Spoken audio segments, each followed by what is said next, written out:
was a metaphor, and I don't have any others, so I apologize. Steve, Draymond, when he was told that you said you thought he was more in control and worrying more about playing than other stuff, he described himself being disgusted at watching the way he had been playing earlier and crying about calls. Have you, and that he was more aware, his mom talked to him, his fiance talked to him, he has little kids watching him at home. Were you aware that there was this kind of self-evaluation going on? No, but I've definitely been aware of the improvement just in his focus. I mean, I think that's been really obvious over the last couple weeks. And I think it's important because, when he gets upset and emotional, it costs us. We lose our focus as a team. I mean, he's our leader. He's our emotional leader out there. So if he can play like he did last night in terms of, just moving on to the next play after something goes wrong, that's a huge boost to our team. Had so much success with this kind of trapping style on Lillard and really limited him. Well, we've got really smart defenders. We've got a lot of length and we got guys who just understand how to defend and cover up for one another. And it doesn't work every time. It's effective at times. They break through sometimes, but I think it's important for us to just try to put as much pressure on their backcourt as possible. Those guys are lethal, and we're just trying to contain them. And to this point, we've done a pretty good job. But we're aware they could break out at any time. So we've got to be even better tomorrow. Coach, you must be proud of your team for the second half comebacks, but what can you do moving forward to try to get off to a little bit better start? I think avoiding fouling is the biggest thing. I think they had 13 free throws in the first half yesterday. So the early foul trouble hurt us. And if we can avoid that and make them make shots from the field rather than the free throw line, I think we can get off to a better start. Steve, this year went through some changes based on injury, but it seemed like at any given point of the regular season, you sort of knew who your main guy was or guys were. Are you back to mixing and matching a little more at this point? Well, Looney is our main guy at that position, but we like to bring him off the bench just for rotation purposes and get to certain combinations. So, it's rare that he starts, but he's now become the guy who finishes. And so he's turned into a fantastic player, complements our group really well, and he's having a great postseason run. So he'll continue to get the most minutes of the center group, but I'm really pleased with the rest of the guys chipping in. Jordan Bell was terrific last night, we'll continue to have Draymond play some five at times. Bogut can come in and give us short burst minutes, and I think we've got a number of guys who we can count on, and that's a luxury. Steve, Andre's injury, do you know when it happened or anything? No. Alfonso McKinnon last night, what have you thought about just what he's been able to bring to this? It's been great. I mean, he had 9 rebounds last night, several key offensive boards at important junctures of the game. And that's something he's done well all year. I think what he's really improved at is his defensive awareness. He's always had the athletic tools to be a good defender. And I think he's learned more and more this year, angles and concepts, and he's seeing the pictures well. And I thought he was brilliant last night, especially after Andre went out when we were at risk, and he stepped in and did a great job. Probably hit the biggest shot of the game to break things open, but was fantastic defensively and on the glass too. Yeah, if Andre does need to miss some time, how big will Alfonso be defensively for you guys? Yeah, I mean, we'll have to have more minutes from him, but we're confident that he can do the job. What enables Draymond to facilitate so well? I mean, we know about the speed, but what has he picked up maybe a notch in this series?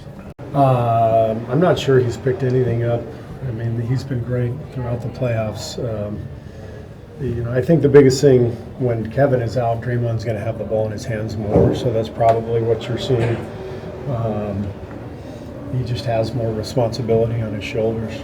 what I'm pleased with is he's keeping the turnovers pretty low. You know, he's pushing the ball like crazy without turning it over.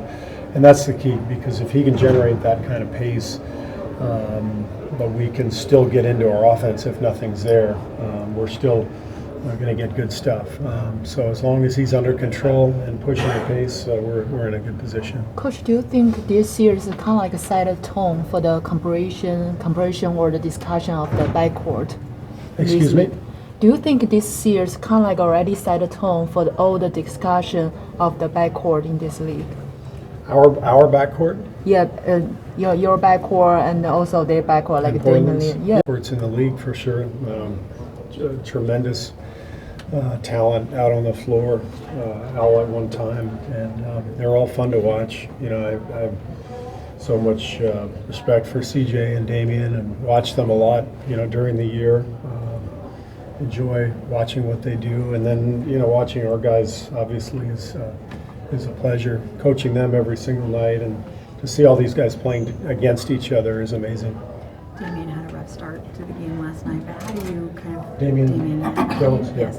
But how do you get him kind of back to where he needs to be and get him some meaningful minutes in the rest of this playoff series?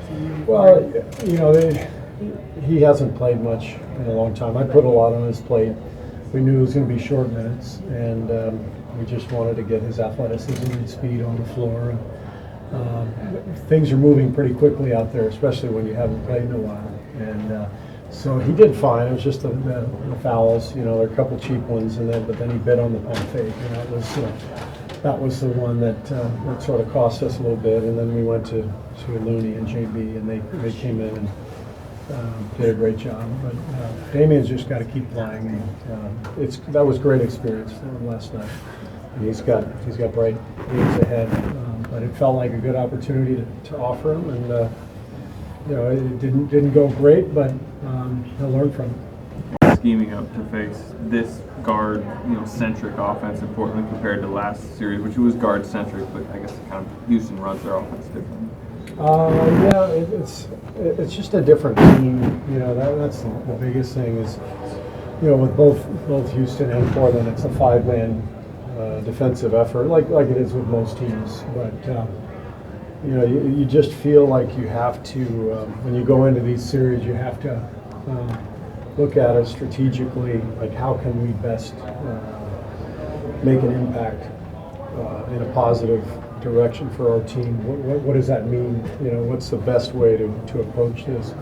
And for every team, it's a little different. And so our defense against Portland is much different than it was against Houston. But that's how we kind of see the matchups and see the game playing. How much different would it like if you're facing a team that's either got a big kind of is the center of their offense or a forward? I guess different is your scheme have to tilt towards if it's not up top. It's hard to answer that. I mean, it's every team is different. Every game plan is a little different based on personnel, based on combinations that you're facing. But you see patterns. We have our advanced, and that's why we do so much work in the playoffs ahead of time, like every team, as opposed to the regular season when you're just kind of moving on from one game to the next. So you just have to try to get a feel for what the other team's best at doing and make that as difficult as possible, and then take your chances from there. Steve, when you looked at the tape, did Myers Leonard just have a really good game, or did you guys make things a little too easy for him? No, he played really well, and he hit some big shots. And this is the NBA. You got great players everywhere. Every team's got talented players, and so it's a matter of what are you willing to give up? What are you trying to accomplish? And you can't stop everything. So he hit some shots and made some big plays. Played really well for him. Quinn Cook and his personality and what he brings to the locker room. I like Quinn's just his poise and professionalism. It feels like he's a 10-year vet, even though he's only been around for a couple of years. I think it has something to do with having the full college experience at Duke and staying all 4 years. And he's just very mature, very wise. The guys love him. He works his tail off. every day, and he makes the most of his opportunities when he gets them, and then never complains when he doesn't. So it's exactly the kind of guy you need off the bench.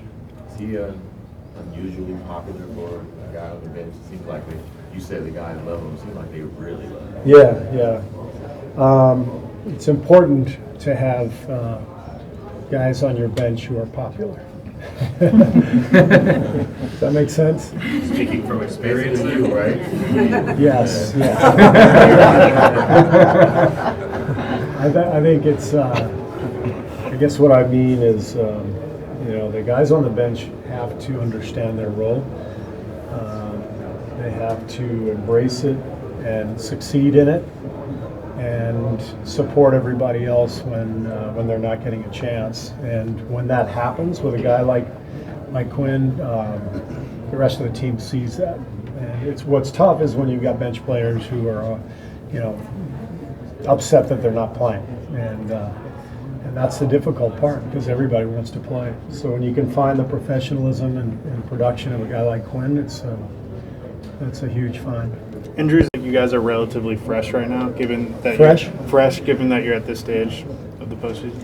I don't know if fresh is the right word, but we're in a good position, and trying to make it through this series. And obviously with Andre's injury, we're further depleted. So we're not fresh, but we're fighting through everything, and we've put ourselves in a good spot. What is the schedule for the players? Just watching film and then an optional gym time, no practice. And what's your game plan? It's a good question because I want to watch Milwaukee and Toronto too. So good thing I have HBO Go. You You should do an endorsement. I think you just did. I just did. I didn't get paid. Did you hear Draymond give James Laughlin a shout out last night in the presser? I didn't hear the exact quote, but I heard he did. Yeah. It's like kind of a cool moment. Lesser down on the. Oh yeah, we were giving James all kinds of crap in there. It was great. But no, it's nice. It's nice. We've got a lot of people who do a lot of work to help the team prepare for these games, and our video crew probably works harder than anybody. And James does a great job, and so it was fun to see Draymond give him a little love. Great, thank you. Thank you. Draymond will be here shortly. No Sharks. Sharks tonight? Hey, noon. Oh, it's at noon? That's back in San Jose, right? No, Oh, is it 2-3-2? game 5, yeah. No, it's in San Jose, yeah. So record all the. Well, my husband left, Oh. but my parents are here. They're in the Oh, they're in there? Okay.